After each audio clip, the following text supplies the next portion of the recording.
पितरों की शांति के लिए श्राद्ध किया जाता है।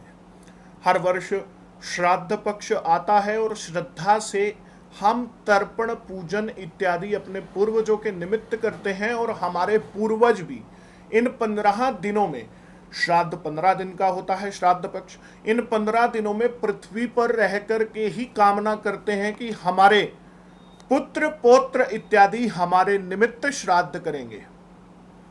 जलदान, तर्पण, भोजन इत्यादि का दान करेंगे। तो श्राद्ध किस प्रकार करना चाहिए, किन बातों का, किन नियमों का हमें ध्यान रखना चाहिए कि हमारे पूर्वजों को किया गया श्राद्ध तुरंत प्रभाव से प्राप्त हो, सदगति को प्राप्त हो हमारे पूर्वज, हमारे पितृ।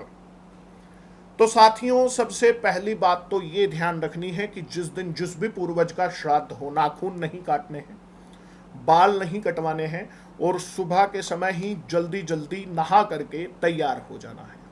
मंदिर जा सकते हैं उसके बाद, अगर आप नित्य प्रति मंदिर जाते हैं तो। श्राद्ध के लिए आप ब्राह्मण को निमंत्रण दें। विशेष रूप से ध्यान रखनी है ये बात, जो लोग सुबह 7 बजे 6 बजे ही जल्दी कर देते हैं कि हाँ भैया हमें तो ड्यूटी पर निकलना है, काम पर निकलना है, और सुबह ही पंडित जी 7 बजे आ जाना, भोजन कर जाना हमारे घर पर, बिल्कुल गलत बात है। आप खुद सोचिए, एक जनरल बात कह रहा हूं, क्या कोई व्यक्ति सुबह 7 बजे उठ करके पेट भर के भोजन कर सकता है? नहीं कर सकता। शास्त्र क्या कहता है इस विषय पर? अपराह्न काल के अंदर भोजन करवाना चाहिए। 12 बजे, 1 बजे, 11, 12, 1 बजे के करीब आप पंडित जी को अपने घर पर बुलाएं भोजन के लिए। सुबह जल्दबाजी में काम निपटाने वाला काम मत करें। अगर ड्यूटी पर जाना भी है तो अपने काम से समय निकालें। 11-12 बजे के करीब, 1 बजे के करीब आप मार्केट से ही फ्रूट्स इत्यादि, दूध इत्यादि लेकर के किसी भी मंदिर में दे आए, वो भी श्राद्ध ही काउंट होगा। निर्भर करता है आपकी श्रद्धा पर। कर्म करने में आपकी श्रद्धा कितनी है, वही श्राद्ध है। पितरों का जो शरीर है अंगुष्ठ मात्र बताया गया है, अंगूठे जितना। 1 लोटा जल भी अगर आप पूरे साल भर में श्रद्धा से दे देते हैं तो पितरों की तृप्ति हो जाती है। जरूरी नहीं है कि पंडित जी को घर पर बुला करके उन्हें अच्छे अच्छे भोजन, अच्छे अच्छे भोज्य पदार्थ खिलाना। अब जब श्रद्धा ही नहीं है तो फिर करोड़ों भी दान कर दीजिए, आप कोई फायदा नहीं। समय और मुहूर्त का विशेष रूप से ध्यान रखना चाहिए। तो आपने सुबह जल्दी जल्दी में ये काम नहीं निपटाने हैं। बहुत जरूरी काम होते हैं जिन पूर्वजों ने इतना कुछ हमें जीवन के अंदर दिया।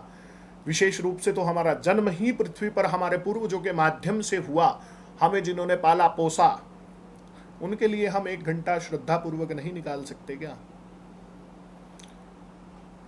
श्राद्ध के दिन हमें किसी दूसरे के घर पर भूल कर भी भोजन नहीं करना चाहिए। बाहर की कोई भी चीज नहीं खानी चाहिए। अपने घर पर ही बना हुआ भोजन सारे परिवार को इकट्ठे बैठ करके एक जगह जरूर खाना चाहिए। जिस दिन आपके घर में श्राद्ध हो, कम से कम उस दिन तो आपका परिवार एक जगह बैठ करके इकट्ठे भोजन करे। बीच में भोजन रख ले, सभी परिवारजन एकत्रित होकर के भोजन करें। आजकल देखा जाता है एक फिक्स समय तो किसी का नहीं है भोजन का। पितृ खुश होते हैं ये देख करके कि मेरा परिवार इकट्ठा है, मेरा परिवार मेरे जाने के बाद भी एकजुट है। बाहर का भोजन बिल्कुल भी ग्रहण नहीं करना है। और पितृपक्ष के अंदर लहसुन, प्याज इत्यादि का तो विशेष रूप से त्याग कर देना है आपको। तो ये छोटे छोटे से नियम हैं। तर्पण इत्यादि भी हमें करवाना चाहिए पंडित जी से। बेशक आप भोजन ना करवाएं, किसी भी मंदिर में जाएं, पंडित जी को कहें कि पितरों के निमित्त तर्पण करवा दीजिए। तर्पण मात्र से प्रसन्न हो जाते हैं पूर्वज। तो साथियों, ये कुछ छोटे छोटे से नियम हैं, इन्हें अवश्य फॉलो कीजिएगा। नमस्कार।